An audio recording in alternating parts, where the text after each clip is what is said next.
আসসালামু আলাইকুম ওয়া রাহমাতুল্লাহ। সঠিক অ্যান্সারে আবারও চলে আসলাম। আজকে হচ্ছে প্রাইজ দেওয়ার পালা।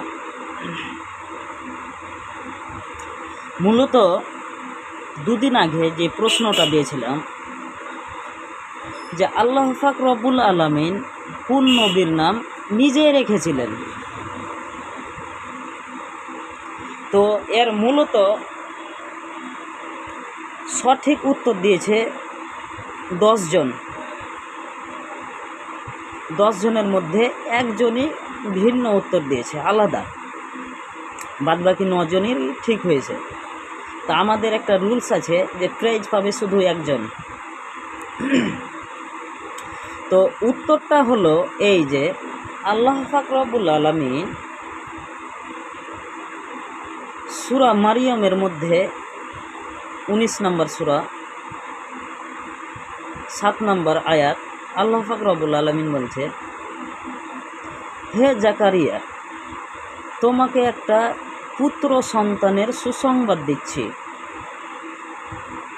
এবং আল্লাহ ওখানে থেমে থাকেনি, আল্লাহ পাক রব্বুল আলামিন বলছে যে তার নাম হবে ইয়াহইয়া, এবং এর পূর্বে কাউরি নামকরণ করিনি। মানে ইয়াহইয়া নামটা কাউরি নামকরণ করেনি। কত বড় একটা বিষয়! আল্লাহ পাক রব্বুল আলামিন বলছে যে তোমাকে একটা পুত্র সন্তান দেব এবং তার নাম হবে ইয়াহইয়া, এবং এর পূর্বে কাউরি নামকরণ করা হয়নি। তার মানে এখান থেকে একটা জিনিস স্পষ্ট বোঝা যাচ্ছে যে আল্লাহ পাক রব্বুল আলামিন শুধু আসমান এবং জমিন সৃষ্টি করেছে এটা কথা না, সব কিছু সৃষ্টি করেছেন। এবং ছোট্ট একটা নামও নির্ধারিত করে রেখেছে যে এর নাম হবে আফজাল, এর নাম হবে জাকির, ওর নাম হবে রব্বানি, ওর নাম হবে মহিদুর, ওর নাম হবে মৌমিন, ওর নাম হবে মেকাইল। এইরকম ছোট্ট একটা নামও নির্ধারিত করে রেখেছেন। এই তো হলো ব্যাপার।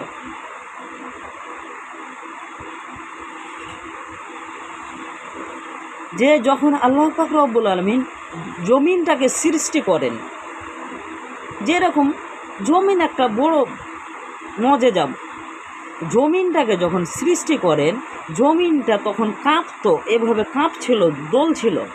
তখন আল্লাহ পাক রব্বুল আলামিন পাহাড়কে জমিনের ওপরে বসিয়ে দিল। বলছেন যে পাহাড়কে বসিয়ে দিলাম, এটাকে প্রেক হিসাবে বলতে কাঁটা হিসাবে এই জিনিসটাকে, পাহাড়টাকে বসিয়ে দিলাম। তো যা হোক, কত চমৎকার জিনিস কোরআন মাজিদে লেখা আছে, পড়লে অভিজ্ঞতা বাড়বে। তবে আজকের উইনিয়ার হচ্ছেন মাহফুজুর রহমান। আজকের উইনিয়ার হচ্ছেন মাহফুজুর রহমান। তাকে আমাদের তরফ থেকে 100 টাকা প্রাইজ দেওয়া হচ্ছে। আপনি খালি একটাই জিনিস বলে দেবেন, জাযাকাল্লাহ খায়র। ভিডিওটা ভালো লাগলে অবশ্যই দেখবেন। আসসালামু আলাইকুম ওয়া রাহমাতুল্লাহ।